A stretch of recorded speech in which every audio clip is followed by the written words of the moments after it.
ताडाळी येथील चमन मेटॅलिक्स कंपनीविरोधात सुरू असलेल्या बेमुदत अन्नत्याग आंदोलनाला अखेर मोठं यश मिळालं आहे. 7 दिवसांच्या तीव्र संघर्षानंतर प्रशासन झुकलं असून आंदोलनकर्त्यांनी विजयाचा जल्लोष केला आहे. ताडाळी येथील चमन मेटॅलिक्स कंपनीविरोधात सुरू असलेल्या बेमुदत अन्नत्याग आंदोलनाला अखेर मोठं यश मिळालंय. 7 दिवसांच्या तीव्र संघर्षानंतर प्रशासन झुकलं असून आंदोलनकर्त्यांनी विजयाचा जल्लोष केलाय.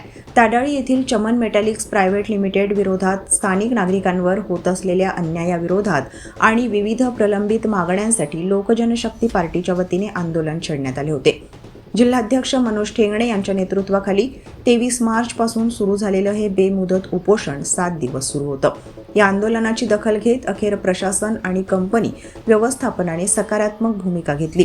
7 दिवसांच्या कठोर उपोषणानंतर आंदोलनकर्त्यांच्या मागण्यांवर तोडगा निघाल्याने आंदोलनाची सांगता करण्यात आली. या यशस्वी आंदोलनाची सांगता आमदार सुधीर मुनगंटीवार यांच्या हस्ते आंदोलनकर्त्यांना लिंबू सरबत पाजून करण्यात आली.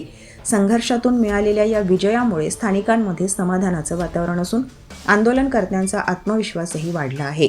ताडाळीतील हा लढा आता इतरांसाठी प्रेरणादायी ठरत आहे. 14 मागण्यांना आम्ही इथं घेऊन बसलेलो होतो, जे Chaman company private limited, Venus company आणि KMC प्रायव्हेट लिमिटेडच्या विरोधात होते.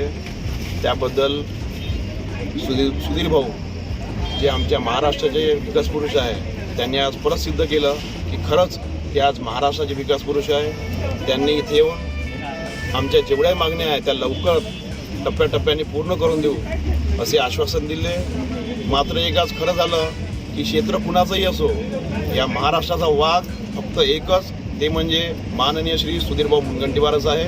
आणि आमच्या सर्वांच्या अशा अपेक्षा आहे की सुधीरभाऊ आमच्या मागण्या लवकरात लवकरच पूर्ण करतील आणि आमची साथ नेहमी सुधीरभाऊलाच राहणार आहे.